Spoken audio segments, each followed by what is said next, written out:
Okay, good afternoon and welcome to the live tutorial sessions on ME67 wheel mobile robots. Those of you who have taken this course on wheel mobile robots, let me first congratulate you. I hope the next 8 weeks would be as per your expectations, because we would be covering a lot of topics regarding wheel mobile robots, starting from the basic kinematics. Then we'll go through dynamics. Then we'll also discuss the design of motion controllers. We'll also discuss some key topics on navigation, localization, navigation, and map building. And we would also end the entire course with a few miscellaneous topics regarding all the other forms of locomotion. So I hope you have gone through the week one lectures. Actually, we have, I think, around 6 lectures regarding week one. We basically start with the introduction of robotic systems, actually. So broadly, robotic systems could be classified as manipulators or as locomotive device.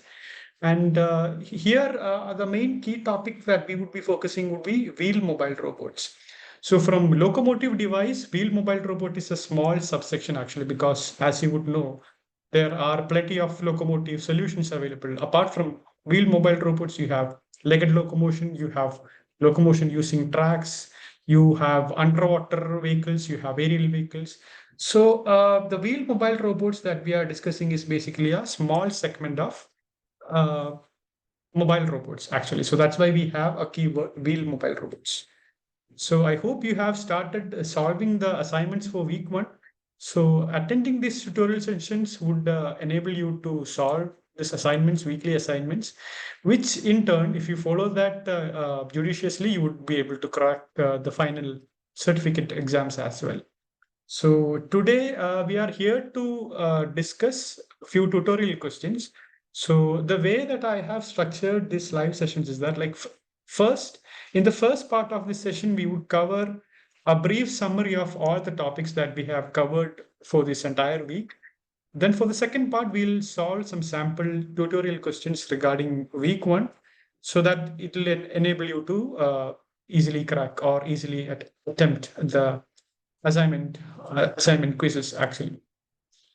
So if you have any questions, if there is any, so like this being the first session, you could anticipate some technical difficulties, because this is the first of 8 tutorial sessions. So in case if you face any difficulties, whether it is my audio feed or my video feed, please feel to interrupt the session and let me know. Okay, so moving on, as I've said earlier, we will cover a brief summary of all the topics that we have uh, covered in this week. So for this week, for the first lecture basically starts with the differentiation between mobile robots. So this is a broad term, mobile robot and manipulators, actually. So we are getting on to the key topic. So we first begin with the definition effector. So this is mostly used in manipulator communities, but it has a general meaning. So what it says is that an effector is any robot or robotic device that has an effect on this environment. So like it could mean any robotic system, whether it is a manipulator or a locomotive device. An effector is any robotic device that simply has an effect on the environment. So like basically there are two classifications of effector. We have manipulators and we have locomotive devices. So the key differentiation is that in case of a manipulators, if the effect on the environment causes the motion of the objects around, then such effectors are called manipulators.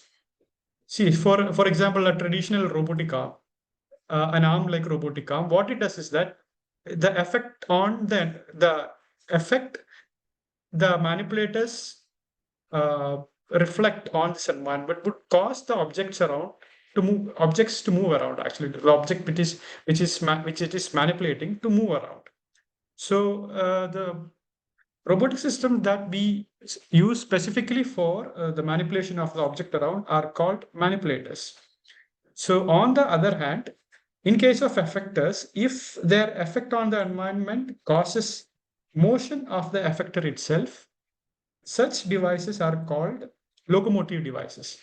So for example, in case if we have a mobile base with four wheels attached on it. So give, uh, if you attach some motors or if you give some torque on these wheels, the tractive force that the robotic system imparts on the environment causes the motion of the device itself, right? The effect causes the motion of the effector itself. So such kind of systems are called locomotive devices. So that is the key difference between manipulators and locomotive device. So in manipulators, the effect causes the motion of the objects around, but in locomotive devices, the effect causes the motion of the uh, device or the effector itself. So then we'll also discuss the key differences between manipulators and mobile robots. So over to your left, what you see here is an example of a typical robotic manipulator. And onto your right hand side, this is an example of a locomotive device, right? And what are the key differences? Look, we'll first cover the manipulators side over to your left. So in case of a manipulator, they operate in a constrained workspace. So as you know, a manipulator's base, like if you consider this to be its manipulator's base, we attach or we define this and the configuration of this entire manipulator with respect to a fixed frame of reference or an inertial frame of reference, X, Y, and Z. So the base of the manipulator will always be fixed with respect to the inertial frame of reference. So in that regard, the workspace of this entire manipulator will be constrained. It can, like if it is fully extended, it can go thus far. It cannot go beyond its fully extended position. And manipulators will also have absolute measurements of position with its inbuilt encoders, using the data from its own encoders. It is very easy to get an absolute position of the robot within using its own inherent sensors. And another key aspect is it may or may not need to perceive outside world around them. So depending on the application, a manipulator, if it is required, a manipulator can have sensors. It's not a necessity. It can have sensors or it does not need any sensors depending on this application. So like if the manipulator is operating in a dynamic workspace where obstacles keep moving around, it may require sensors. But if it is working on an industrial setting where everything is predefined, it's working on a structured environment, then there may not be a need to perceive what is happening around them. So that is why we have a may or may not need to perceive the outside world around them. And their entire workspace is constrained. I've actually repeated this point. Okay, so if you move to the side of locomotive devices, what are its key characteristics? We are strictly talking about locomotive devices, not exclusive to wheel mobile robots, but in general any locomotive device. So like it can operate in unconstrained environment. So as you all know, the base or the first frame, the base of mobile robot is not fixed anywhere. It can move anywhere it wants. So it has unlimited workspace and it also need external sensing to determine its position. So like unlike fixed manipulators, apart from its encoders data, it also need physical sensors to have some sort of reference where the robot is exactly in a given environment. It needs sensors. It needs some references with respect to respect to some outside landmarks in order for it to localize itself. So it definitely it needs external sensing to determine its position. It also needs sensing to avoid obstacles. So as you know, the workspace of the robot is unconstrained. It can go anywhere it wants. So in that regard, the environment in which a locomotive device operates is not a structured environment. It's a dynamic environment. So in that regard, in order to avoid obstacles or in order to avoid collisions with other obstacles, it requires external sensing. So that is a definite requirement. And again, their workspace is unconstrained. So the workspace is repeated both of the times. That is not, please don't mind that. Okay, then what we discussed in the lectures was how the deployment of robots evolved over time. So earlier, when the robots starts, when we started using robots in different scenarios, we started employing them uh, in these tasks. We call them as 3Ds of robotics. So as time goes by, we deploy them in more and more complicated tasks. So earlier we used to deploy them in dull, dirty, and dangerous tasks. Dull, dirty, and dangerous for human beings actually. So some tasks may be very repetitive for human beings to perform. So assembly line operations, welding, or pick and place operations that could be very dull for a human being. Dirty operations, something as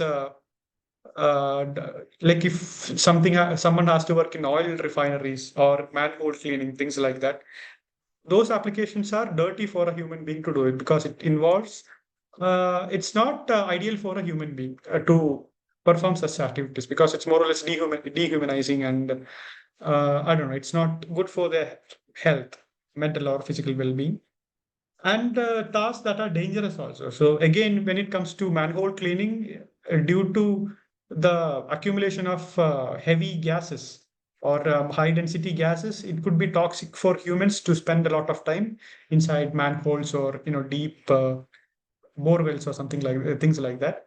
So we could easily deploy a robot to do inspection, cleaning, and all those things. So that is where we used robots in earlier times, dull, dirty, and dangerous. And as we had more technologies, as we were able to uh, procure more computational capabilities and technologies, we started employing them on more and more diverse challenges. So the next stage were dull, dirty, dangerous, and difficult. Actually, now that we have more and more computational capabilities, more and more sensor technologies, we could actually deploy robots on difficult tasks, and later it evolved to dull, dirty, dangerous, and dear. So sometimes when cost of labor cost could be very high if we employ human beings for a specific task, maybe yeah, in mobile assembly units or vehicle manufacturing units. Labor costs are actually very high. Not in countries like India or China, it's still low compared to Western countries. But most of the other countries, employing a robot would be much cheaper than employing a human and paying for their incentives. And currently, we have robotics. We have deployed robots on dull, dirty, dangerous, domestic, and dexterous. So now we have even more advanced material capabilities. We have technologies which enable robot to interact with humans. So earlier they were mostly restricted to industrial applications of industrial scale. Now it could be deployed in applications where it is required to interact with human beings. So that is where we have this domestic. The robot have recent robots are more or less they are designed based on how a human beings based on musculoskeletal systems actually. So how it can move similar to how human beings hand can move. It can have the same amount of stiffness. So like when we are interacting with the robot, if some collision happens, we won't get hurt because it has similar properties to that of a similar stiffness and compliance capability as that of human beings. And dexterous actually. So this is also a term that is more commonly used in the manipulator communities. So what does dexterity mean? So generally dexterity means if a robotic arm can reach at a position at all possible orientations, then such a point in workspace is called a dexterous workspace. Like, for example, if you consider your arm, if you fully extend it, the point you can only reach the fully extended point in one specific orientation. But any other internal point, when your arm is not fully extended, any point within your reach, you can reach it in multiple orientations. A single point, but in multiple orientations. So such points are called dexterous. So here, mobile robots are recent mobile robots are also highly dexterous. So it's not, even though they are bulky. Recent mobile robots, when we are actuating using cables, tendons, they are uh, they could be miniaturized, they could be highly dexterous, and we are actually utilizing them on even surgeries, actually, robot assisted surgeries. So how intricate surgical procedures are, like suturing, stitching and all those things. So we require highly dexterous robotic manipulators. So that is actually where we are currently employing robots in dull, dirty, dangerous, more or less industrial applications and domestic applications, which comes under no, domestic and dexterous. Then now we move on to mobile robots. So earlier it was a difference between manipulators and mobile robots. Now we move on to mobile robots. We still haven't reached wheel mobile robots, but as the section says, we'll give a brief introduction to mobile robots, right? So what is a mobile robot? So mobile robot has these four capabilities. It's basically an automatic machine that is capable of locomotion. Simple as that. Something that is capable of an automated machine that is capable of locomotion. So it is not fixed to any location, right? And a mobile robot can roll, as in using wheels, it can roll from one position to another. It can walk, legged robots. It can fly, aerial drones or aerial unmanned aerial vehicles. It can also swim. Underwater robots, water surface level water robots.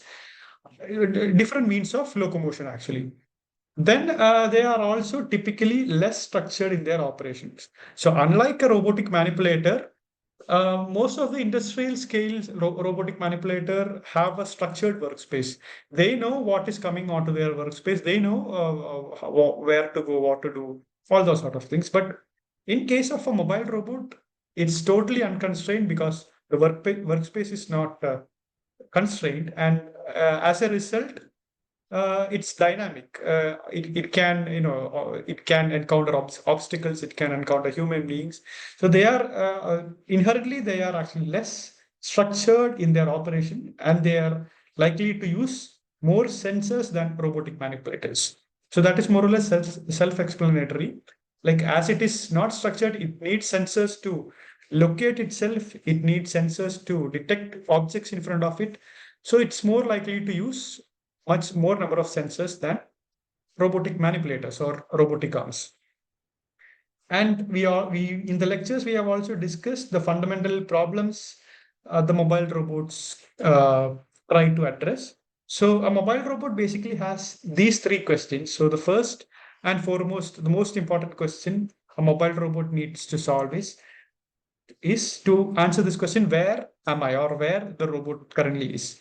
So what does it do? It makes measurements and model the environment.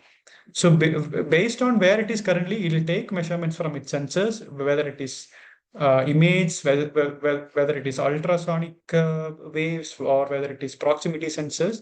It basically takes measurements and model the environment. Based on how far, how much, how long did an ultrasonic wave to go out and reach back. How close the obstacle is to where the current robot is, right? All these sort of questions. And where am I going? Where a mobile robot is going. So what does it do? Like, even though it has a model of its environment from the previous step, it does not know where it currently is, actually. So what it does is it has to plan some algorithm to localize itself. It builds a map around it, and with respect to the built map or built environment, where is its current position within that environment. So that is what we mean by localization, right? Then the next question that it addresses after localizing itself is, how do I get there? If it wants to go to a specific location, how does it get there? So after modeling an environment and after localizing the itself, within this model, now it plans a path or a path to reach its goal position. Right? First, it models its environment. Then within that environment, it localizes itself. Then it will plan a path to attain that final goal position. So that is pretty much about the fundamental problems of fundamental challenges a mobile robot tries to address. Then, when we talk about mobile robots in general, there are various uh, subsystems that comprises a mobile robot. So the primary subsystem that a mobile robot comprises is its locomotive system, how a robot moves through the environment. So, like as we have seen earlier, it can roll, it can walk, it can swim, it can fly. Then what else can it do? It can even crawl. There are crawling robots, bio-inspired crawling robots. That is also a possibility. And there are some robots that could do combinations of all these things. Some robot could roll and walk. There are robots which has legs, but at the tip of each of these legs, they have wheels. So like when they are encountering a flat surface, they could use the wheels to roll. And when they are facing an obstacle or a difference in level, they could use the wheels to climb over obstacles, right?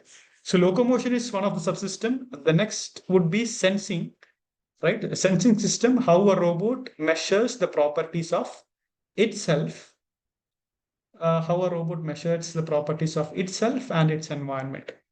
So these topics actually sensing, you will see in more detail in lecture in weeks 4, 5, and 6, because you will have to deal with different kinds of sensors. Like in short, there are two different kinds of sensors that are internal to the robot, like encoders actually to determine the wheel position, the position of the wheels. So those are called proprioceptive sensors. You will see more in detail in week 4, sensors that are internal to a robot. And there are sensors that are external to a robot that to uh, model the environment, such as LIDAR, stereo cameras, then ultrasound, all these sort of things. So sensing is one subsystem. Then the next subsystem would be reasoning. So based on the measured or the sense data, how the robot maps the measurements to actions. So it has some measurements, it now have to correlate the measurements to actions, right? Then the next would be control. So how a robot executes its planned actions. So the reasoning or the reasoning basically happens in the brain of a mobile robot. So what the plan of action is now given to a controller, which would give the command to the motors or the actuators to execute the planned actions. And the final subsystem would be communication. So that essentially deals with how a robot communicates with an external operator. So even though a robot is autonomous, sometimes an external operator may require to intervene, or he may need to intervene to collect some data. So that is what this communication subsystem deals with. There are also different modes of communication. And yeah, mobile robot, there are a few challenges in mobile robot that it's every time we design a mobile robot, we have to address these challenges. So the key challenge is stability, actually. So that basically deals with the number of contact points. So for example, if you might have noticed, if you have a chair with 4 legs, if the surface is not entirely flat or entirely level with the chairs, the chair or the table would wobble. So that is unlike the case of a 3-legged stool that is much more stable, because uh, even if the plane is inclined, to fully define a plane, to constrain a plane, you only need 3 points to specify a plane. So if you have a fourth point that is not lying within the plane made by the 3 points, the previous three legs, it will obviously wobble, because you only need 3 points to fully define a plane. So any level, any difference would make the table or chair wobble if it has more than 3 points. So number of contact points is actually important. The center of gravity is actually important. So like if a robot is very short and stubby, like slender, stockier, its center of gravity would be much closer to the ground. Whereas in the case of a robot that is tall and slender, its center of gravity would be much high in the ground. So if a robot is moving forward at a reasonable velocity and if it is suddenly braking, there is a high chance that a tall and a slender robot would topple over. So again, that is also having a high center of gravity is also very critical. But in some applications, we cannot uh, bring down the center of gravity anymore. Like in the case of humanoid robots, right? Its center of gravity is much higher than a wheeled robot. So that is also something that is to be considered. Then we have something called static and dynamic stabilization. So that is again something to be considered in legged robots. So if all the legs are in contact, if the robot is standing still, it can be balanced statically. It could be balanced statically. But as a robot starts moving, in case of a four-wheeled robot or a four-wheeled quadrupedal robot, at most, at an instance, only two legs will be in contact, right? So that is inherently unstable as the robot is moving. So how to stabilize this? How to have a stable walking gait or walking dynamics? So that is what the dynamic stabilization deals with. And static means when all the four legs of a quadruped is contact, how it is stable, whether it is in a static equilibrium condition, whether all the masses are optimized so that the center of gravity is, center of gravity won't cause the robot to topple over. So all these things are considered in static. But as the robot is moving, the stability problem becomes more dynamic. And another problem regarding stability would be the inclination of the terrain, whether the terrain is inclined or not. Then next comes the contact characteristics, like the area of contact, the angle of contact. It does for all sort of mobile robot, whether it is legged robot, whether it is wheeled robot. So all these things is applicable to all sort of mobile robots. The area of contact, angle of contact, the friction, right? Sometimes friction is desirable, like as you can see, in case of how robots designed for outdoors, friction is desired. But in case of robots that is exclusively designed for indoor applications, too much friction is actually not a good thing because it can wear out some of the wheels actually. So depending on the application, friction is also pretty. It's actually an important design parameter to be considered. And again, the type of environment, whether the environment is structured, whether it is highly dynamic, and also the type of medium, whether the robot is aerial, whether it is going underwater, or whether it is working on a flat ground. So again, the type of environment is also a factor of concern for any general mobile robot. Okay, so again, as we are still in mobile robots, there are different kinds of mobile robots actually that do ground-based mobile robots. So this is exclusively land-based mobile robots. So we are not considering a general classification of mobile robots. Like for the time being, we have narrowed it down to land-based mobile robots. We are not considering aerial, not underwater, purely land-based. So in land-based mobile robots, we have wheeled locomotion, which are essentially suitable for engineered flat surfaces. Then we have tracked robots, mostly intended for outdoor locomotions. The military tanks, how they locomote, they have these tracks that covers all the wheels or connects all the wheels. So that is much more suitable for highly undulated terrains. Then we also have legged robots. It's a choice or it's a solution preferred by the nature actually. So most of the organisms, commute using legs, and but there is also consequence. It's much more complex. Leg locomotion requires a higher number of actuation. So if you consider a leg, you have a hip joint, which has 2 degrees of freedom. You have a knee joint, you have an ankle joint. So at least 4 degrees of freedom of control should be there for legged robots. So that makes them inherently heavy, highly unstable, highly dynamic, highly complex. But due to its versatile applications, due to the fact that it can cover long distances, it can navigate through any terrain in wide variety of velocities. That is how our organisms have evolved. Okay, then we also have hybrid robots. For example, robots that have both wheels and legs. So this is an example. So as you can see, this is a quadrupedal robot with 4 limbs: limb 1, limb 2, limb 3, limb 4. And at the end of these limbs, they have wheels attached. So whenever the robot is actually locomoting through flat engineered surfaces, it can use its wheels because that is far more efficient and far more easier and stable as well.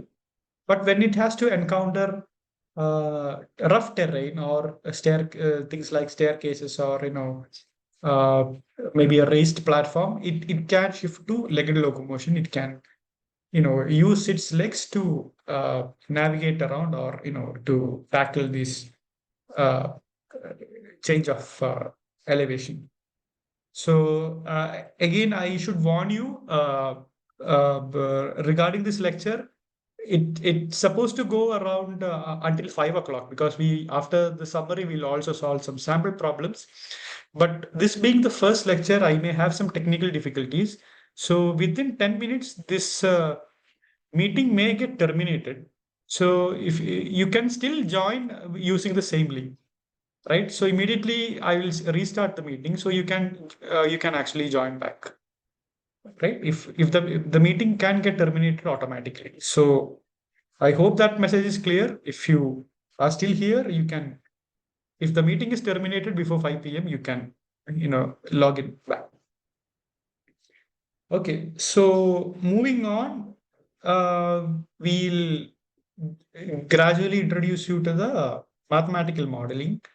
Mathematical modeling in the sense like we need to model how a robot behaves using mathematical principles. So as you go through the course, you will cover the modeling of the robot kinematically, how you can robot the model dynamically with all the forces considered, and how to simulate a robot using the models that you have developed. So the first thing or the primary or the most elementary thing you would do as um, uh, when mathematical modeling is concerned is kinematics actually. So kinematics is basically uh, like as you know engineering mechanics have two different important branches that deals with statics where the object would be in static equilibrium, and you have another chain that is called dynamics. And under dynamics, you have kinematics, and the other sub chain would be kinetics. So here we are talking purely about kinematics.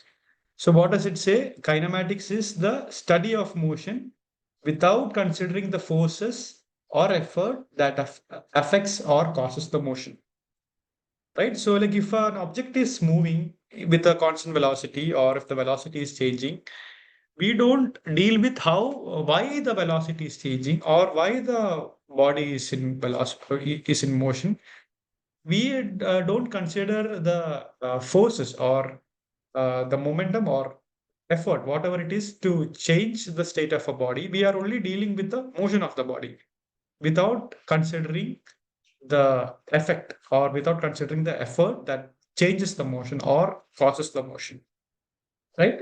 We'll cover that in kinetics, or in other words, we'll cover that in dynamics. Actually, dynamics mostly covers involves motion as well as the forces that causes the motion, right? And another key term that you may come across in robotics, whether it is manipulators or mobile robots, is the term called degree of freedom, right? You might have come across like even if you design a mechanism, if you are in the area of mechanism design, there also you might have come across this term called degree of freedom. So what does it say? It says degree of freedom is the minimum number of variables required to describe a system. A system can be anything like a robotic system or a rigid body. So like, for example, if you have a rigid body, if that is constrained to a plane, how many degrees of freedom does it have? So you can consider this to be a plane. Let this be this x-axis, this is be the y-axis, and you have the z-axis out of plane. And consider a rigid body that is purely constrained to live within this plane. Let this be a rigid body. So how many degrees of freedom are there are there for this rigid body? So remember, we need degree of freedom is basically the minimum number of variables required to fully describe a system. So we need two positional coordinates, right? Positional coordinates in x direction and in y direction to exactly locate a point in a rigid body, right? And we also need one parameter to correctly quantify its orientation, right? A rigid body, like at a fixed point, a rigid body could be oriented like this. It could orient, like this. It could orient inclined, diagonally like this. It can orient anyway. So we need one more parameter to fix its orientation. So like within a plane, a rigid body has 3 degrees of freedom, right? Two positions and one orientation. And what about in space? How many degrees of freedom does a rigid body have in space?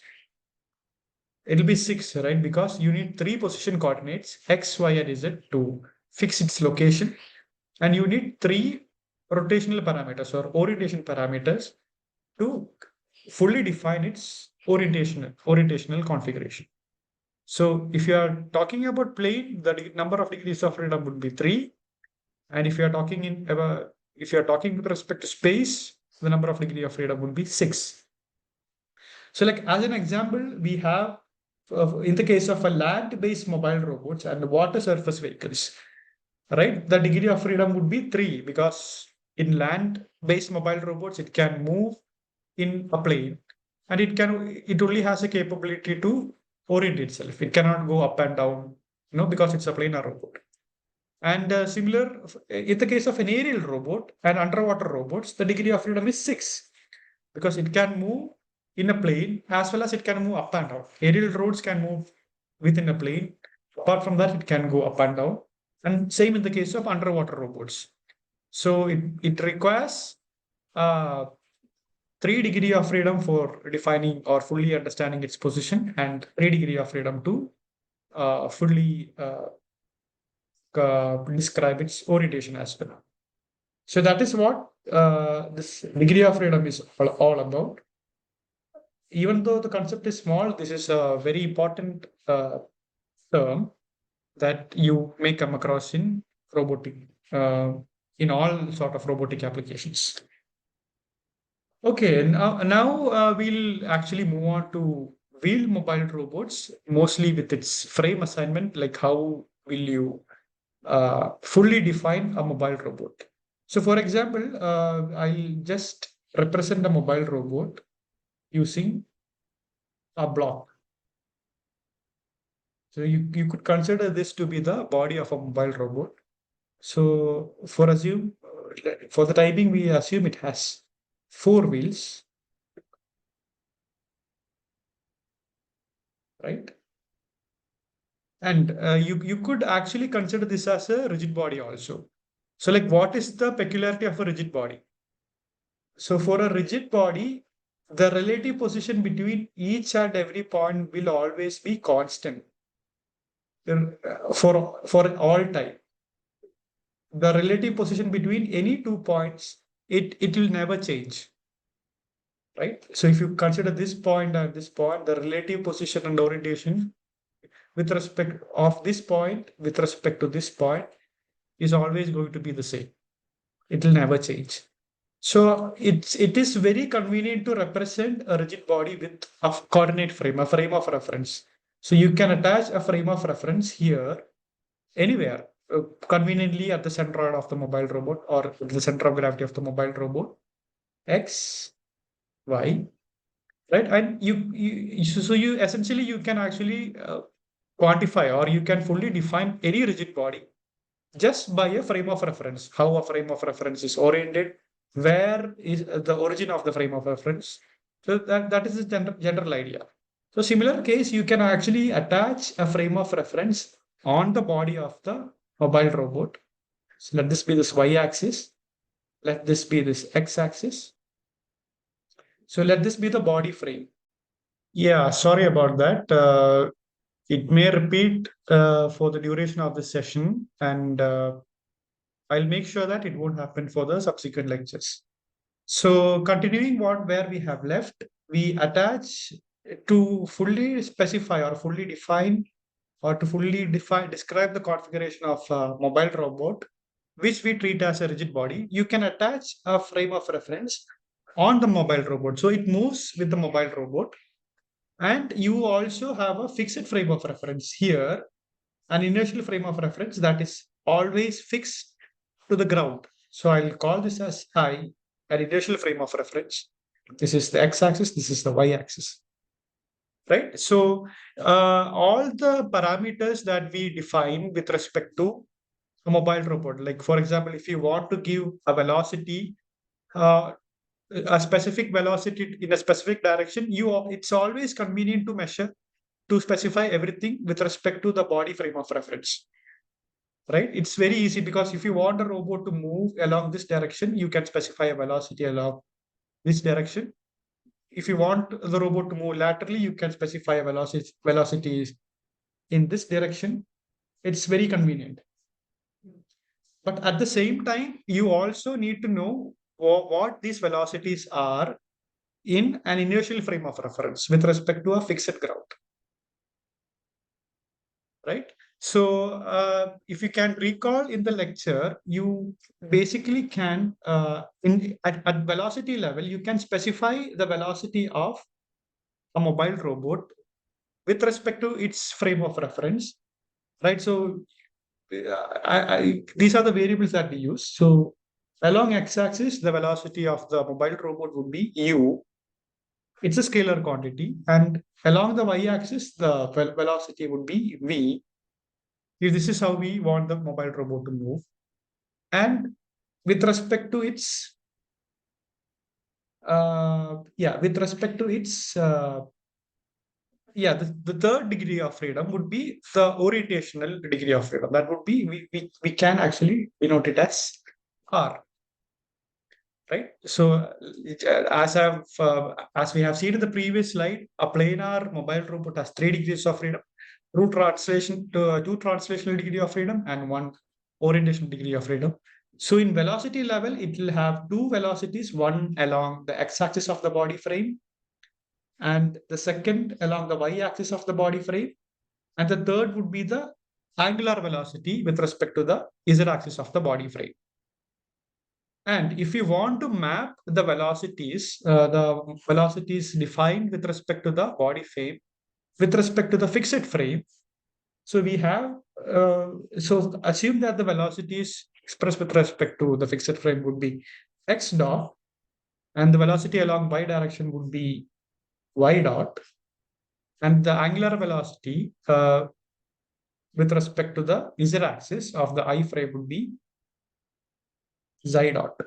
Whereas basically you can actually refer psi as the angle between the two frame of references. So if this is xi, the angle between xi and xb would be psi. And the rate at which the mobile robot rotates would be psi dot. So then how would you resolve u and v to x dot and y dot?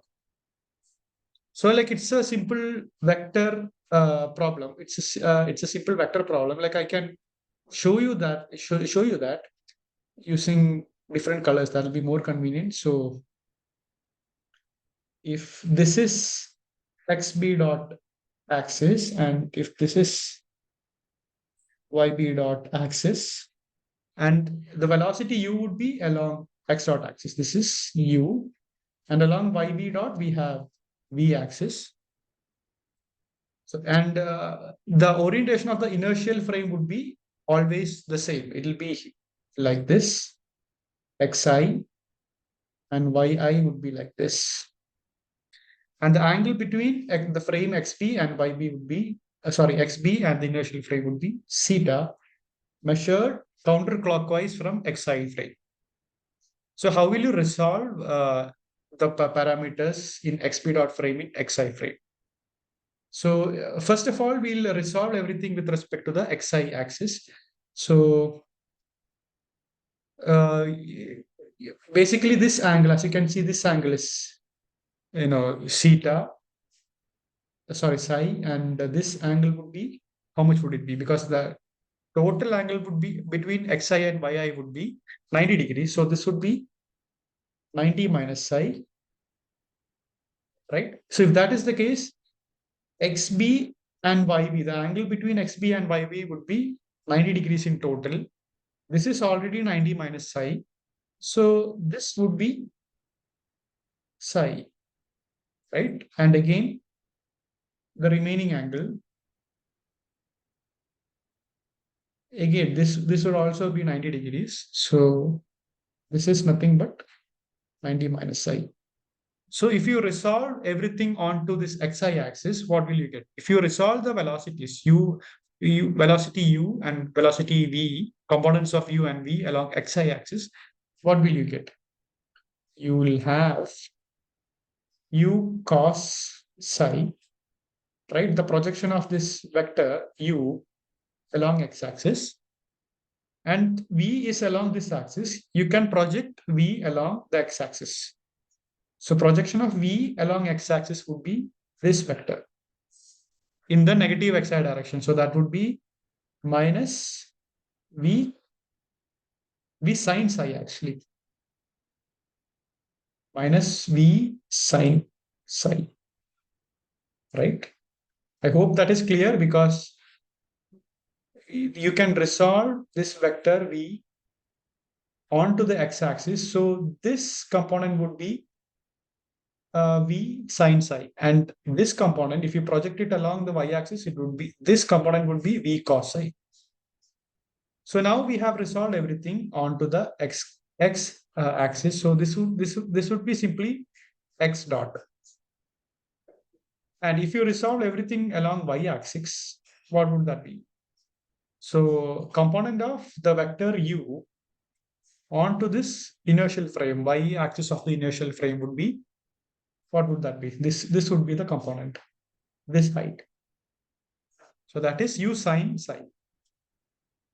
U sine psi. Then what about the v component? Projection of v onto the y-axis. That would be nothing but this height. So that is nothing but v cos psi. Right? So ideally, we would like to have a mapping between the velocity coordinates with respect to x dot and y dot, and u and v, where u and v are the velocities defined with respect to the body frame of reference. Right? Sorry, there is one more thing that we need to map: the angular velocity with respect to the body frame and angular velocity with respect to the inertial frame of reference. So how will that vary? So it should be obvious that both are essentially the same. Angular velocity expressed with respect to the body frame, r dot, should be equal to, r. We define everything without the dot in body frame of reference. So r should be psi dot. And the reason is the z-axis of the body frame and the z-axis of the inertial frame are always parallel, are always along the same orientation. So there won't be any sine or cos terms involved. Both of them would be exactly identical. So we'll write it down here. R dot, in terms of inertial frame of reference, that will be, the variable would be psi. Psi dot would be R within this matrix. So you can write this as a system of linear equation.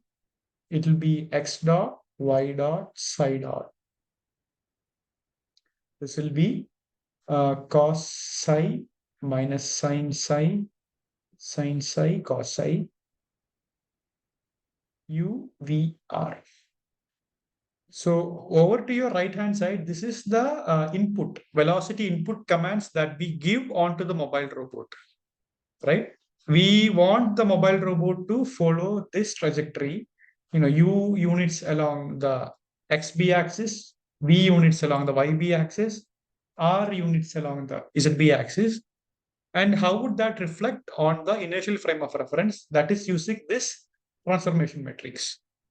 So x dot would be the velocity along xi axis, y dot would be the linear velocity along y axis, yi axis, and psi dot would be the angular velocity along the z axis. Sorry, like this matrix is not yet complete. Like this is a 3x1 vector. This is also 3x1 vector. We have also established that R is also psi dot. So the final entry would be 0, 0, 1. Here also there is a 0, 0. This is a 3x3 matrix. I hope I haven't complicated it too much. This is nothing but if we move on to a next slide, x dot, y dot, psi dot, like this is what we call the vector of generalized coordinates. Generalized coordinates. And these are represented with respect to the initial frame of reference. And these are the input velocity commands. Input velocity commands. And these are expressed with respect to the body frame of reference. Because in case of a mobile robot, we give control signals with respect to its body frame of reference. And you can also represent this system of linear equations as a vector form, as eta dot would be j of psi times theta, where eta dot is this vector of generalized coordinates. J of psi would be this transformation matrix, and the vector theta is the vector of input velocity commands. Right. So this is just a summary what we have covered during the lectures.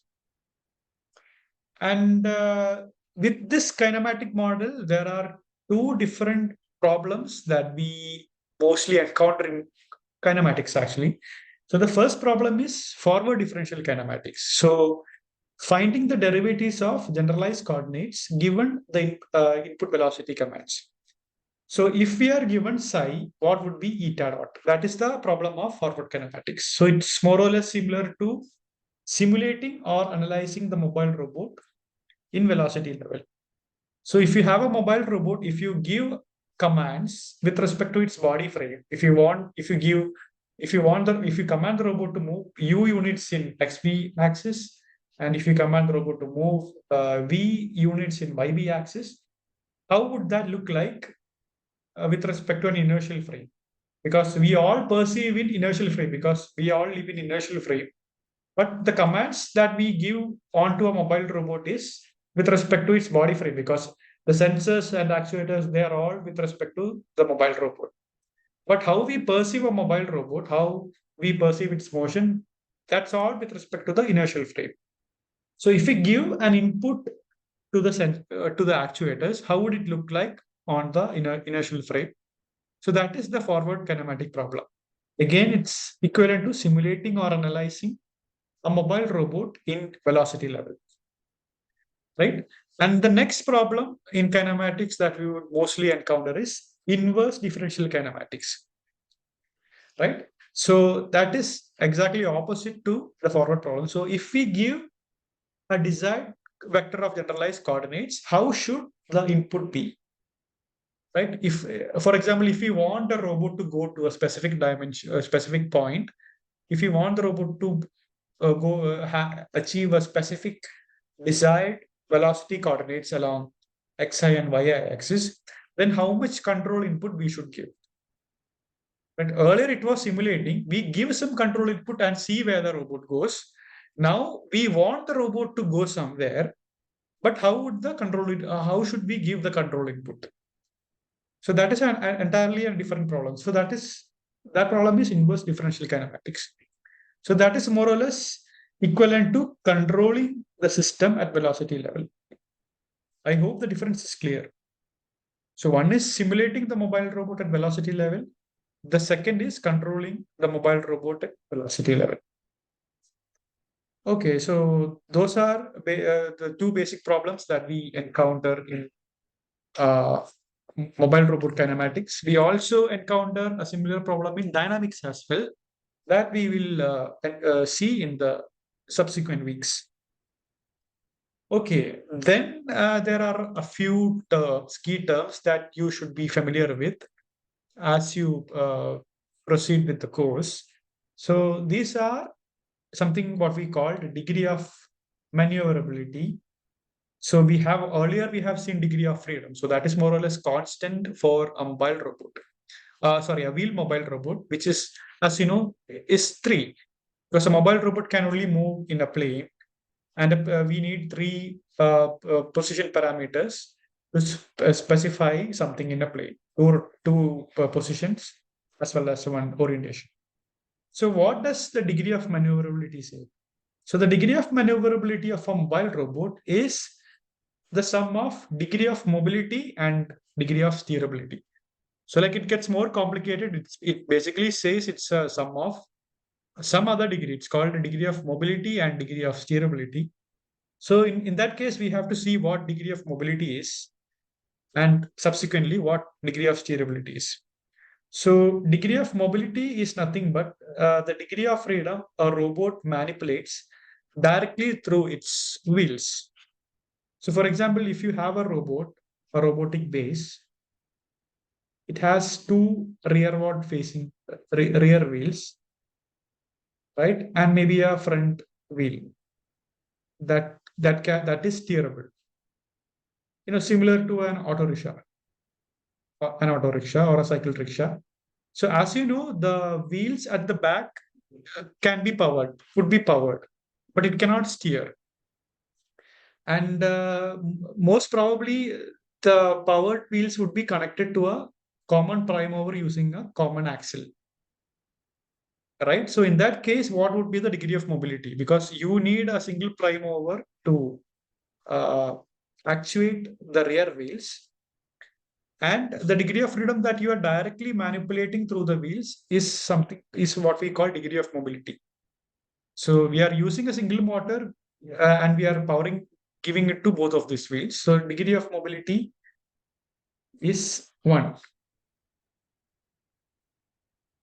And the front wheel is not powered, it's only steerable. If it were powered, that will also increase the degree of mobility. But since we are only using it for steering purposes, the front wheel will not contribute to degree of mobility. But then what is the case of degree of steerability? The rear wheels is fixed. It's not intended to steer. It's only used to power actually. So degree of steerability for the rear two wheels are 0. Whereas in the case of the front wheel, it has 1 degree of steerability. Steerability is 1. And all in all, the degree of maneuverability is essentially the sum of degree of mobility and steerability. So in that case, maneuverability would be 2, right? 1 plus 1, that would be 2. Or you could think of this way, degree of maneuverability is basically the number of control input that you give to a system. So how many control inputs you have to give? You have to give one input from the prime mover or from the engine to both of the rear wheels. So that is one input. And the other input that you would be giving is the steering input. So in total, you have 2 inputs.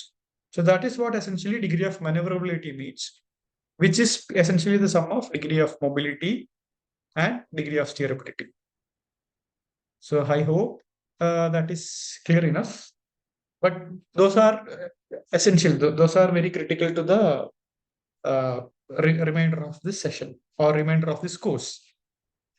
And we also need to be familiar with the kind of wheels that we would be using to build mobile robots. So essentially, there are two categories of wheels that we would be dealing in this course.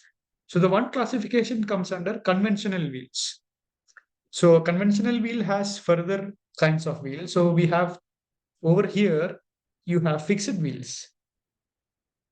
right? It can be depicted with curved edges. This is one representation of a fixed wheel. This is another representation of a fixed wheel.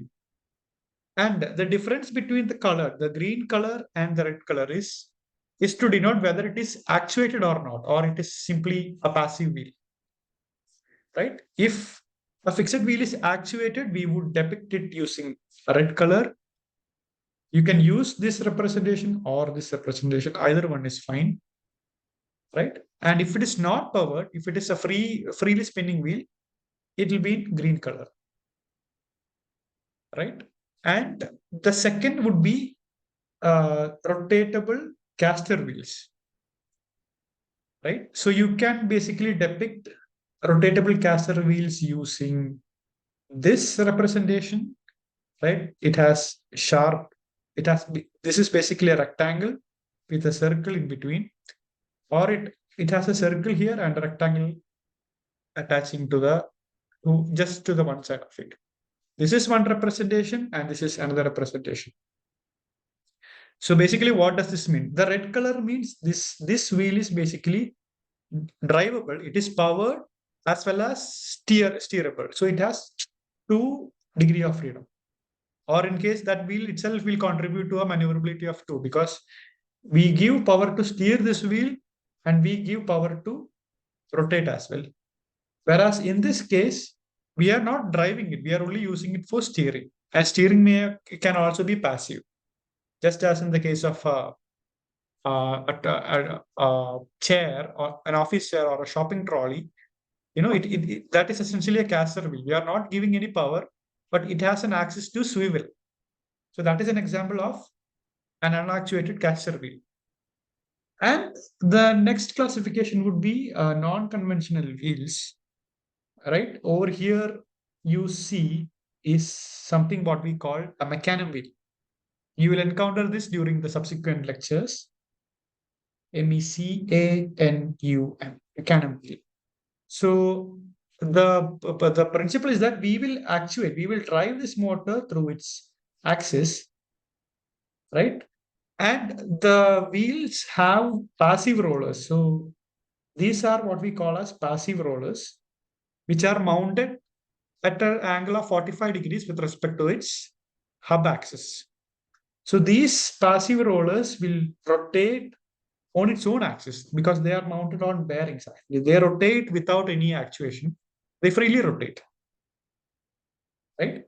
And the next kind of non-conventional wheel over here is what we call an omni wheel, OMNIPHWHEEL. So here the wheel is the hub, the axis of the wheel is out of plane. The wheel rotates along this plane, but on top of it, it also has passive rollers, that is 90 degrees with respect to the hub or the axis of the wheel. It's basically mounted 90 degrees. So robots made of mecanum wheels and omni wheels have much more locomotive capabilities than those made with conventional robots. So we'll also demonstrate that in the subsequent weeks. But again, we have to make a note of different kinds of unconventional or non-conventional mobile wheels. Okay, so this is basically a summary of week 1 lectures. Now we would solve some sample problems. So this is more or less similar to what you can expect during this assignment. And I'm not fully sure whether your deadline of assignment 1 is finished or not. If the deadline is still there, you can make use of this tutorial session so that it will be easier for you to attempt the assignment questions. So can you confirm if you are still there, if anyone of the audience is still there? Could you confirm that whether the deadline is over for assignment 1 or not? If it is not over, this would be very useful. Otherwise, maybe you can use this as a refresher for, it's not yet over. Okay, thank you for confirming. So you could use this tutorial sessions for solving the assignment problems. So yeah, the first question is like the questions are also more or less taken from the topics that we have discussed during this session. Okay, so yeah, the first question is if the effector's influence on the environment causes the motion of the effector itself, then they can be classified as dash devices. So what could that be? So like at the beginning of the lecture, we have seen two different classification of effectors, which are manipulators and the second being locomotive device. So which of these effectors fit the description that is given in the question, right? So the effect or the effector's influence on the environment causes the motion of the effector itself. Motion of the effector itself, so it's straight away clear that the correct solution is a locomotive device because manipulators are essentially fixed to the base. They won't move. Like they can only manipulate objects, but they cannot move themselves. Only locomotive device can move themselves. So if anyone of if you feel like you want to add something or add some point, or if you feel like if you want to respond, you can respond, no problems. You can use your microphone, right? If you want to solve the answer before I solve it, you can do that. You can let me know, right? So the correct, suppose the correct answer would be locomotive devices. I hope there is no conflict in that. We'll check the answers. So the correct answer is locomotive devices. So I hope there is no conflict in that. And for the assignments, you would be mostly given multiple choice questions, and fill in the blanks would be very rare. It'll be mostly numerical, right? You don't have to, because some people could fill it here as locomotion, some could fill it as locomotive. So despite the answers being correct, only few of them will get the correct part. So for the assignments, you will get multiple choices, and fill in the blanks would be mostly reserved for numerical type questions. Okay, so question two, which of the following statements are true, right? So if you feel like you want to solve the question, you can solve it, anyone of the audience, before I solve it. No problems. Okay, so we'll attempt this problem. So we'll go one by one. The first statement says the mobile robot operates in a constrained workspace. Is that true or false? So, like we have seen in the summary, that mobile robot is not constrained. It's not fixed with respect to any frame of reference. It can move on its own. So, based on that, it's very easy to clear that this is a false statement. The statement is not true. And the second statement says fixed base manipulators have unlimited workspace. So, again, that is obviously false because the fixed base manipulators, as the name suggests, its base is fixed. It can only reach a limited workspace. If it is fully extended and if it is fully contracted, it can only reach workspace within those two limits: fully extended position and fully contracted position. Beyond that, obviously, the fixed manipulators cannot reach.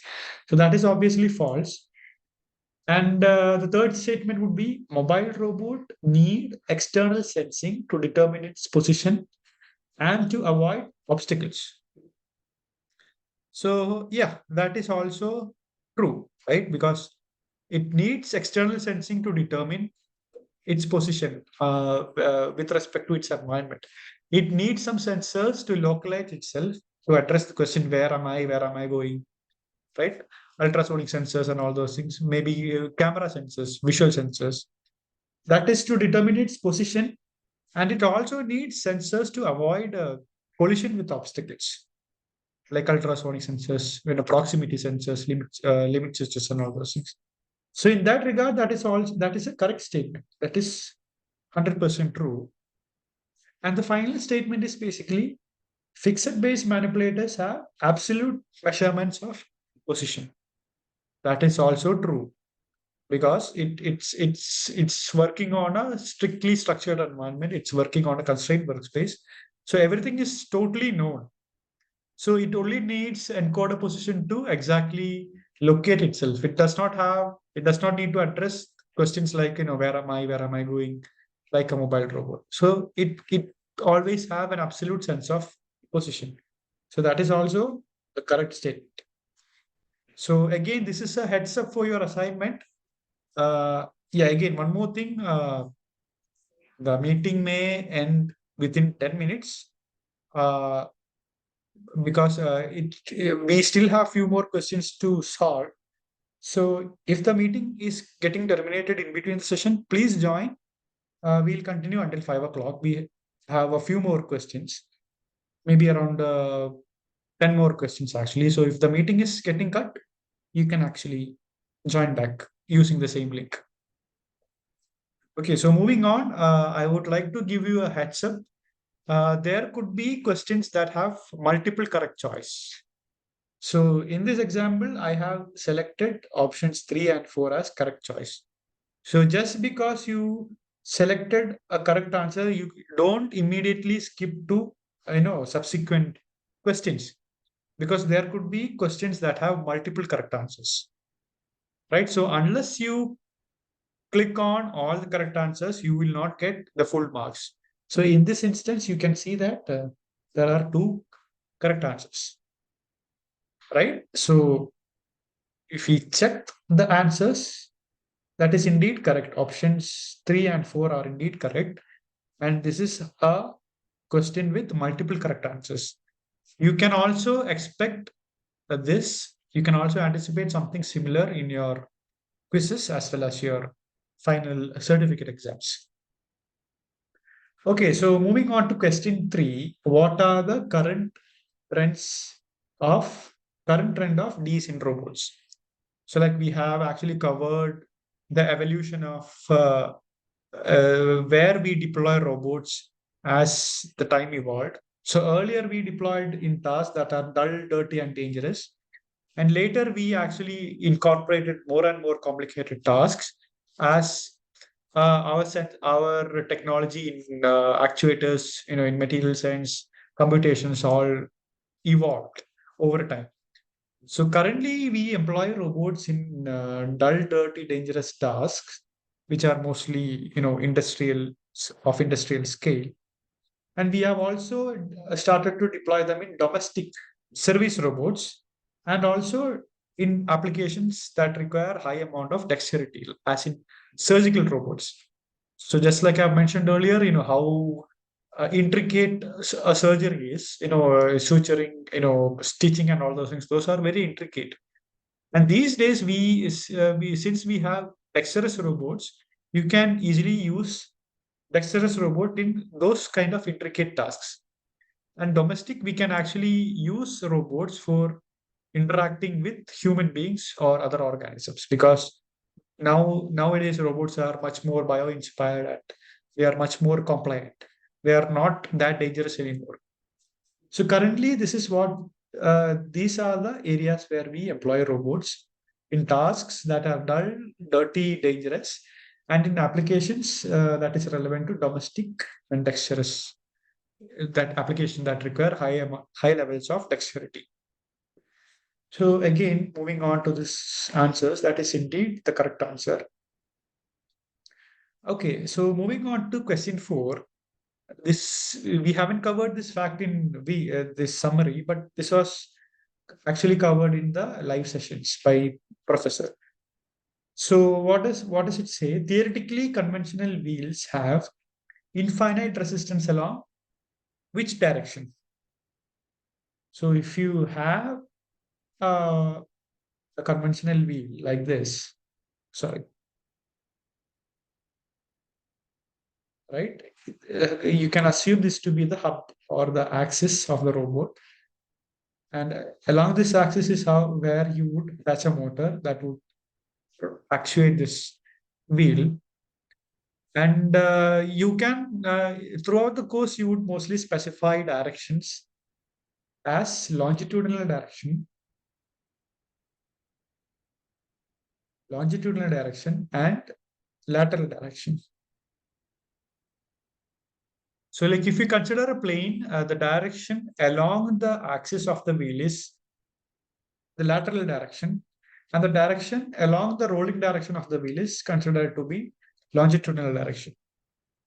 So in our mathematical modeling of the conventional wheels, we would assume or we would consider the resistance of a conventional wheel to be infinite along which direction? Is it longitudinal or lateral? So obviously it has to be along the lateral direction, right? If it were along the longitudinal direction, the wheels would never move.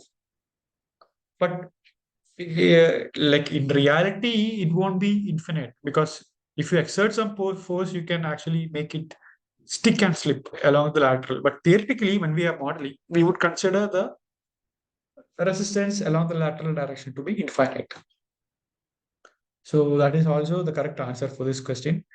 Again, I would like to remind that you most probably won't be getting this descriptive answers as fill in the blanks. You would mostly get numerical questions.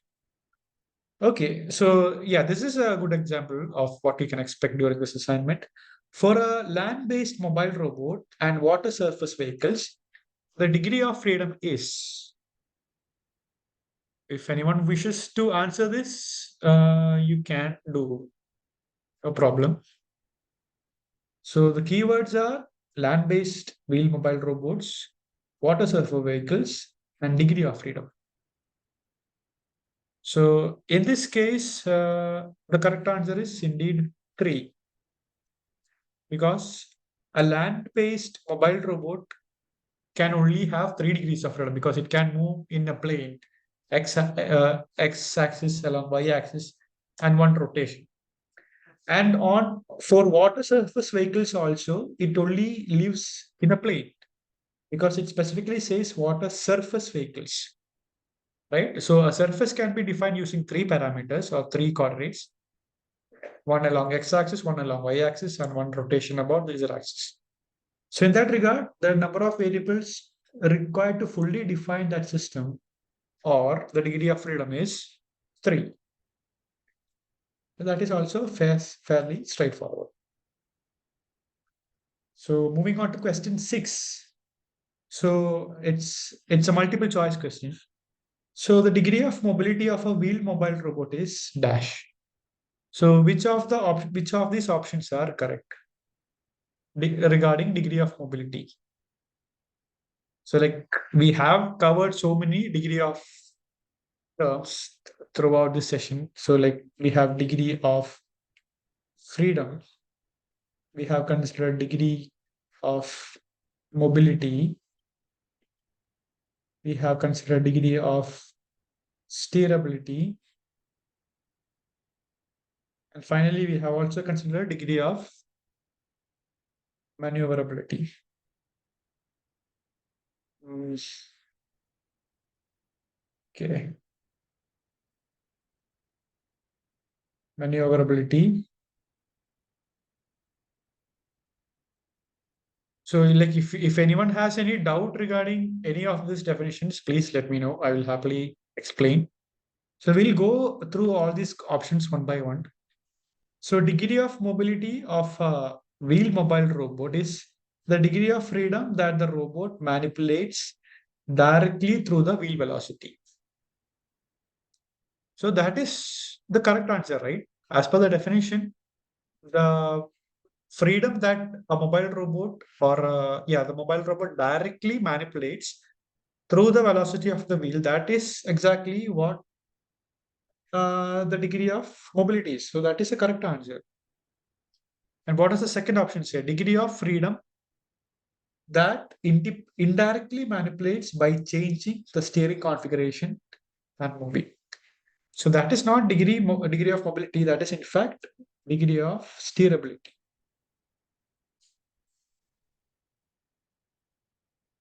Right? And moving on to option 3, the total number of controllable inputs. Again, that is more or less degree of maneuverability.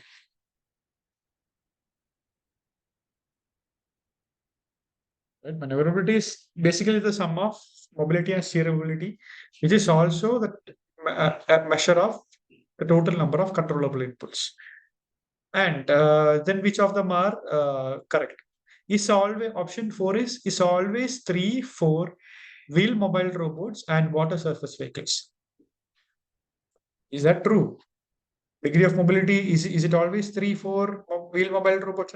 So yeah, whether is the degree of freedom 3, 4 all wheel mobile robots and water surface vehicles? Is the degree of mobility? No, it's not true because this would have been correct for degree of freedom in general. But degree of freedom, degree of mobility may change depending upon the configuration. So, for example, in this case of a differential drive robot, you may see more specifics in upcoming weeks.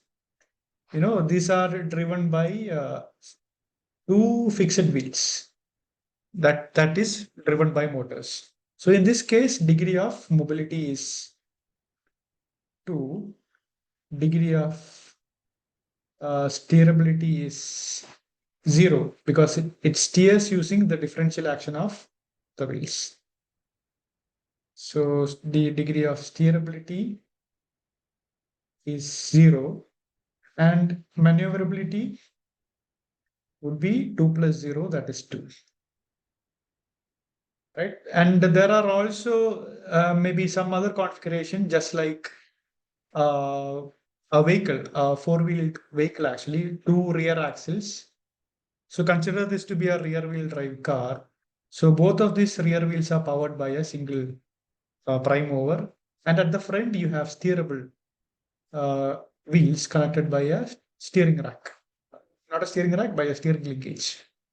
So in this case of a rear wheel drive vehicle, the degree of mobility is 1, right? Because you only control the velocity of the wheels using a single engine, and steerability is also 1, right? Because you use a steering axis or a steering mechanism to control the front wheels, and the maneuverability would be 1 plus 1, that is 2. But in case of a differential drive robot, right, you have one fully driven motor here, one fully driven independent wheel here. So the degree of mobility is 2 because these two wheels are independent and you are not steering. This wheels does not have any steering axis. So the degree of steerability is 0. Maneuverability is 2.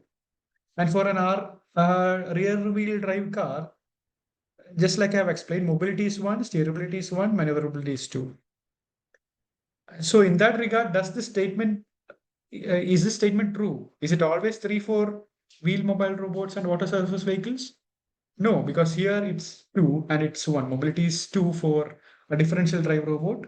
And for an RWD vehicles, regular wheel drive vehicles, mobility is 1. So again, this statement is false. Okay, so the fifth statement regarding degree of mobility is, it says the degree of mobility is the sum of degree of freedom and degree of steerability. So that is also obviously false. And the final statement is the degree of mobility is the sum of degree of maneuverability and steerability. Again, that is also not false. We haven't come across any description that says so. So the only correct answer is option 1. Yes, that is indeed the correct answer. So yeah, question 7 it's a true or false question. It says legged locomotion requires lower or lesser degree of freedom and therefore is of lesser complexity than wheeled locomotion. So is that true or false? So most of the wheeled locomotion, if you consider this to be the chassis of a wheeled mobile robot, yeah, let this be the rear side wheel, and let this be the front side wheel. So at most, you probably need independent motors for these wheels, and probably if you require, you may also need some steerings, right? So in that case, the number of inputs or the number of degrees of freedom that you would impart on a mobile robot is comparatively less. But in case of a legged robot, for example, consider this to be a chassis of a robot, then how many degree of freedom does a legged robot have? So if you consider the rear legs, it can have a hip joint, it can have a knee joint, it can have an ankle joint. Sorry, it can have a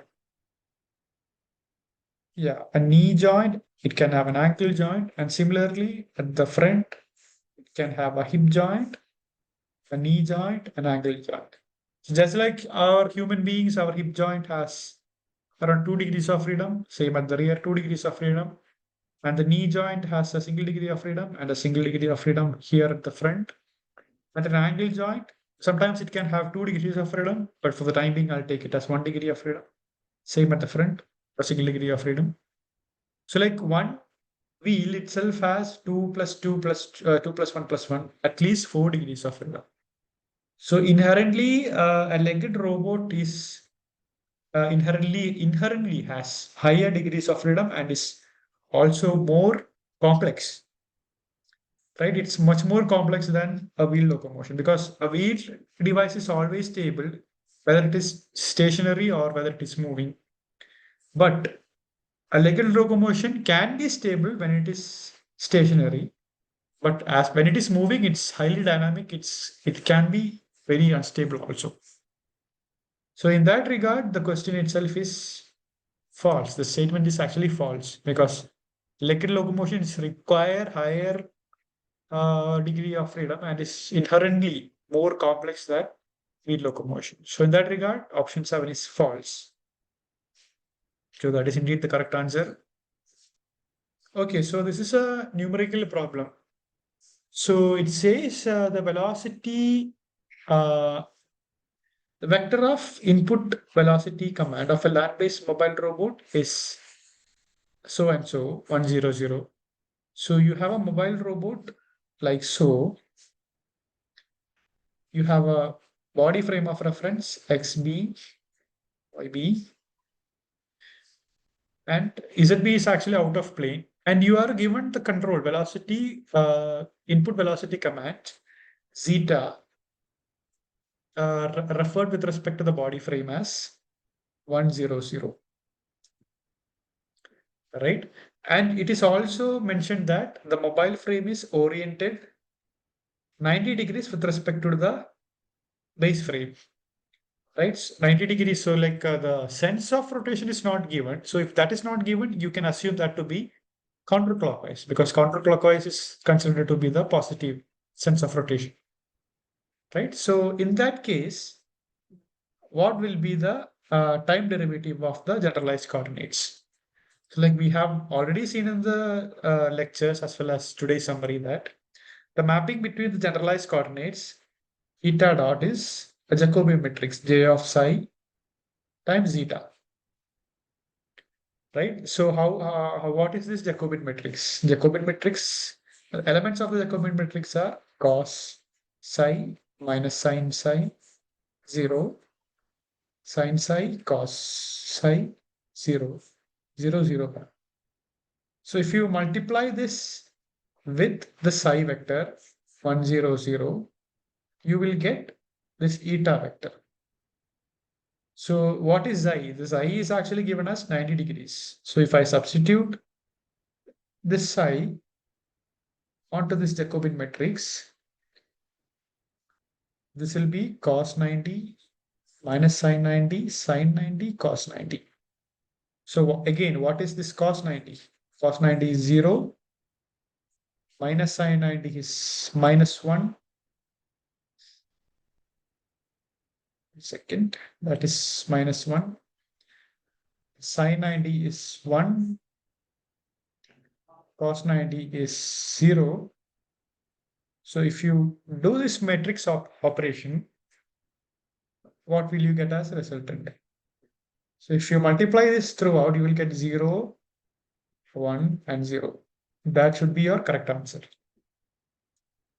So yeah, option 5, I think this should be your correct answer.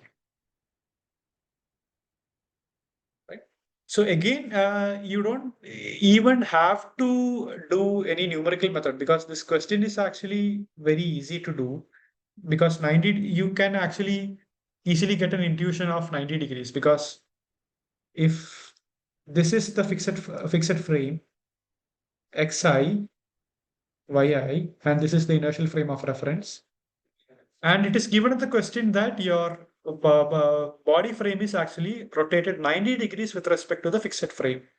So your body xb would be 90 degrees rotated. So this will be xb, and y-axis rotated 90 degree would be yb. This would be yb.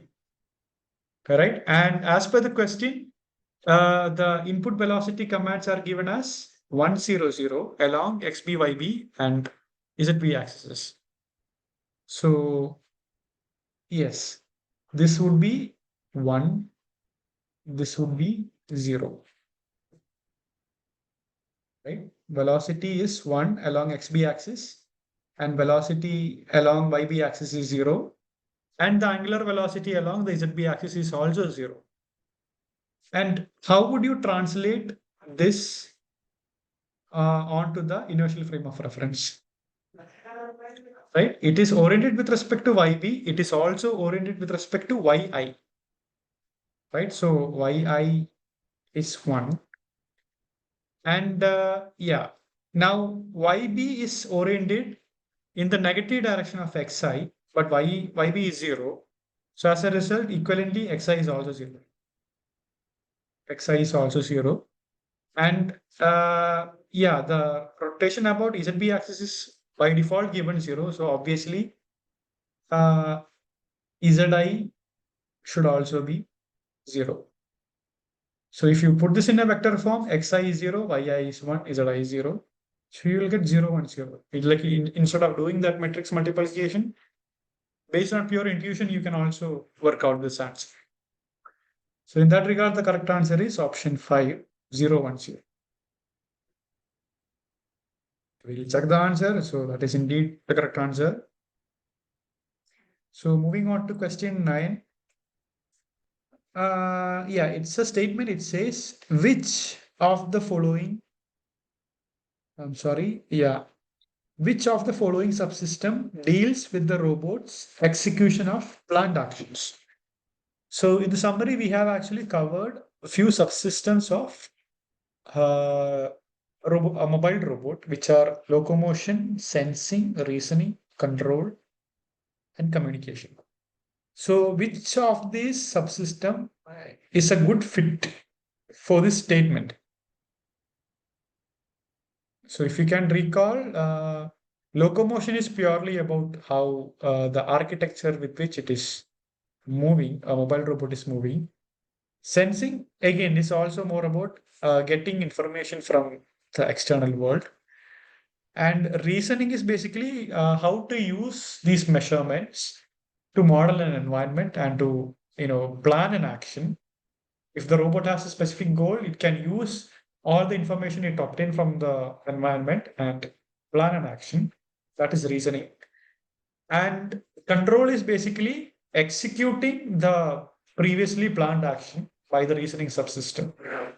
So controlling is more about executing. So in that regard, the correct subsystem for this question would be control. Right? It's all descriptive actually. The definitions we have already covered the definitions of each of the subsystems. So control is yes. Any doubt? Okay, I hope there is no conflict in this answer. The correct answer is indeed control. So moving on to question 10. It says a blank of a motion system is the minimum number of variables to describe a system. So it's very easy to get confused with all this degree of mobility, steerability, maneuverability, right? So if you have fully understood the concept, you should be able to understand this, right? Uh, Something, whether it is degree of mobility or something of a motion system, is the minimum number of variables to describe a system. So which of these options mostly fit to this to the blank? So I suppose you wouldn't have any conflict if I say that this is degree of freedom,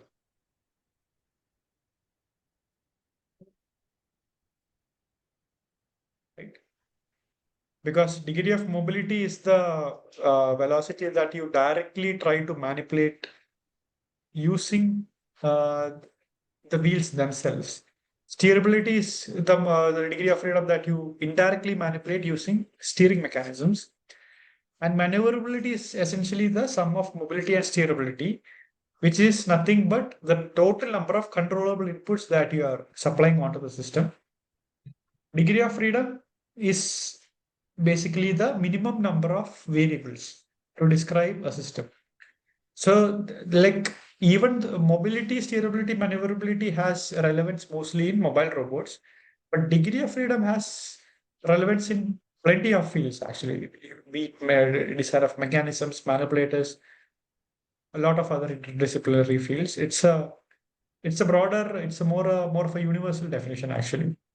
So, and there is something called, and further options are degree of motion and degree of control, which we haven't come across so far in this course. So obviously those two are not these answers. So like we have successfully eliminated all the first three options, and the remaining option basically fits this blank because it's not relevant to wheel mobile robots or mobile robots in general. This is basically a universal definition of a degree of freedom of any system that is accepted universally. Actually, it does not have to be a robotic system at all, right? It's basically the minimum number of variables to describe a system. That is essentially the degree of freedom of a system. Yes, so that is indeed the correct choice. And again, there is a numerical problem, just like similarly to what we have solved. So the question says the vector of time derivatives of generalized coordinates of a mobile robot is given as so and so. So we are being given as eta dot. This is nothing but x dot, y dot, psi dot with respect to the inertial frame of reference. That is given as 5 2 units, right? It is also said that the mobile robot's body frame is oriented 30 degrees with respect to the fixed frame. So if this is the fixed frame, yi, xi, and if this is the body frame, yb, xb, it is said that the body frame is oriented 30 degrees with respect to the fixed frame. And the question further, it says, in this case, what will be the vector of input velocity command? Right? So you have been given eta, you are asked to find, given eta dot, you are asked to find the input velocity vector theta, right? And basically from kinematics, you know that eta dot is j of psi times theta.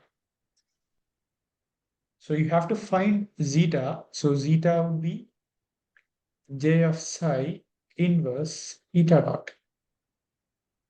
And how will you compose or compile the Jacobian matrix J? So based on the derivation from the kinematics, you should be aware of how a Jacobian matrix is composed of, or what a Jacobian matrix is composed of. It's the cos psi minus sin psi 0, sin psi cos psi 0, 0, 0, 1. So this is your J of psi, Jacobian matrix.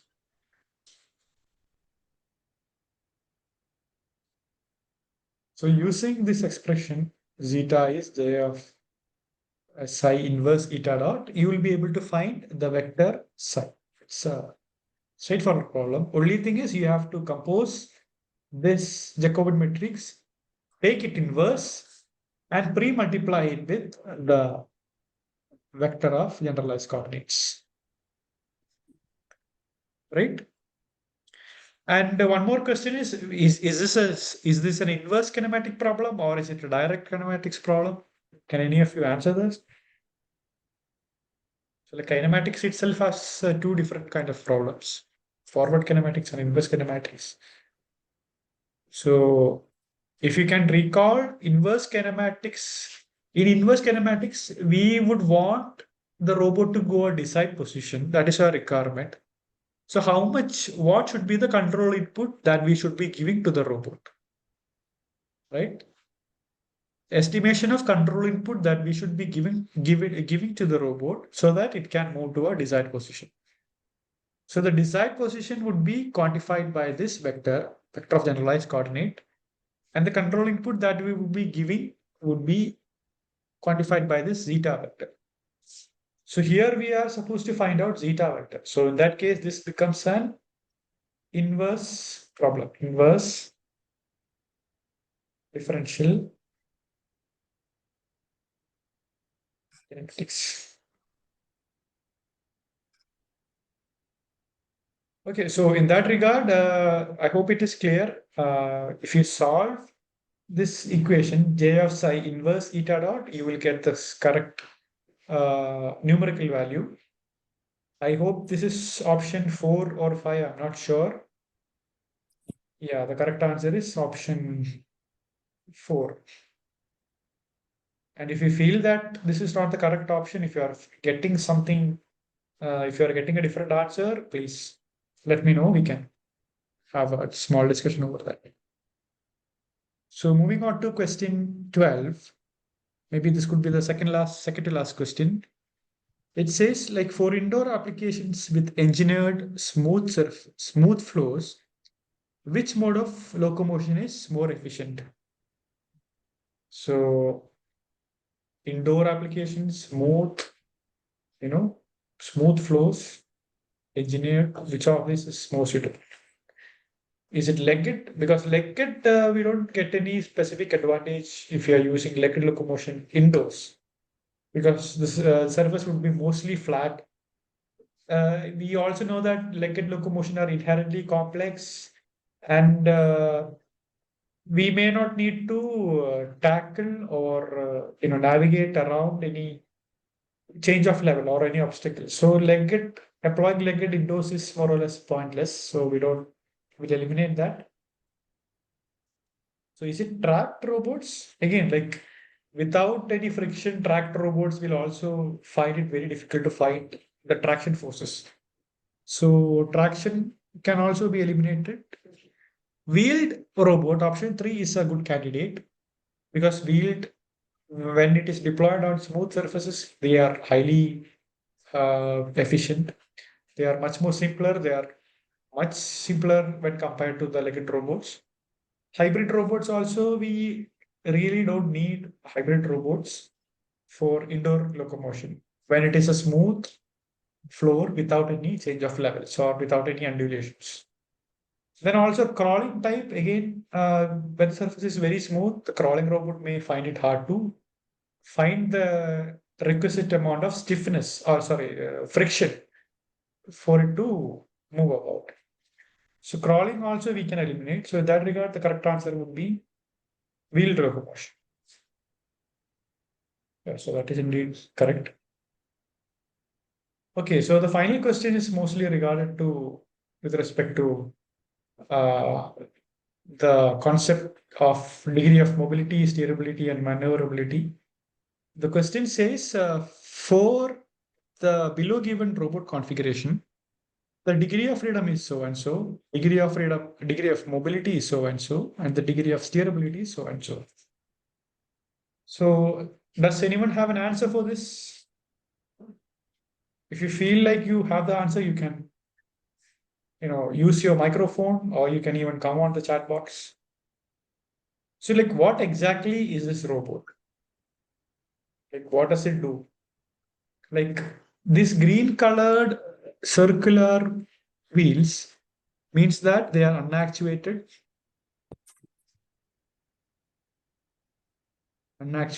but they have a steering axis.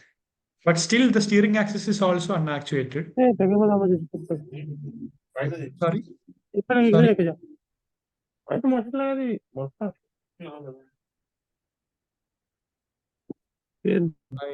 I Anything that I should clarify? Okay, I've heard some noise. I thought it was directed to me, the questions. Okay, so yeah. Anything someone would like to say? Mahajid, would you like to say something? Okay, we'll continue. Okay, we'll continue. So, the green colored wheels basically means they are unactuated, and the circular shape basically means they have a steering axis. So it's not driven and it's not steerable, but it's a caster wheel actually, unactuated caster wheel, right? And what does this red colored wheel depict actually? So they are driven wheels, they are actuated wheels, they are powered, and they are also steerable actually. They also have an axis of steering, as depicted by this inclined inclined wheel, right? So what is the degree of freedom of a mobile robot? So like for any land-based planar mobile robot, the degree of freedom is indeed 3, because you need 3 coordinates to fully define its position. So if you want to fully define the origin of this mobile robot, you need coordinates x, b, and yb. You also need one orientation parameter to fully define its orientation as well. So the degree of freedom is 3.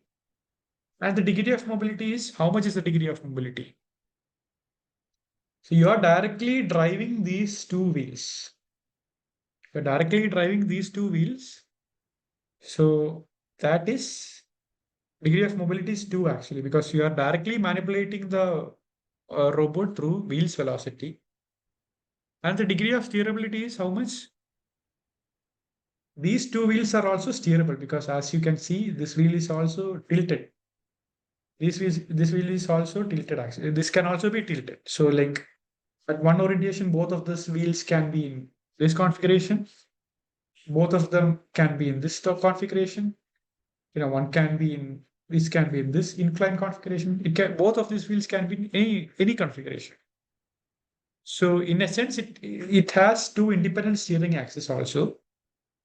So in that regard, the degree of steerability can also be, degree of steerability is indeed 2, right? 2 driven wheels plus they are also steerable. So the correct answer is 3, 2, 2.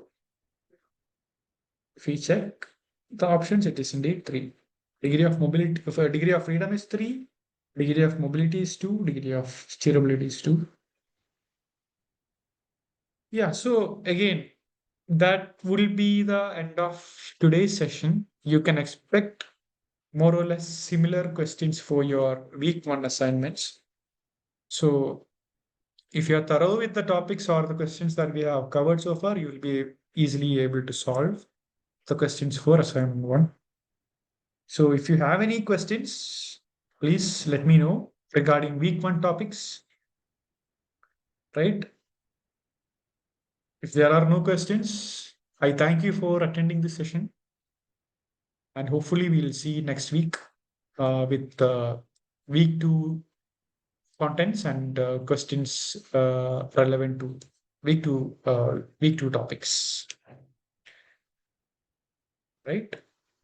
So if there aren't any more questions, you can all log out.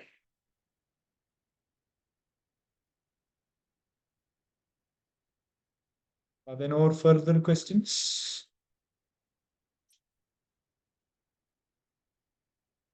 Any questions that you would like to have more clarity?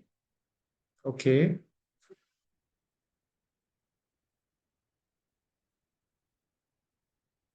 Okay. Okay, then since there are no more questions or no more responses, I'll take it that there are no more doubts or there are no more things to be clarified. So with that, I'll officially end this session. So thank you all for joining. We'll see you next week with week 2 contents. Okay, thank you.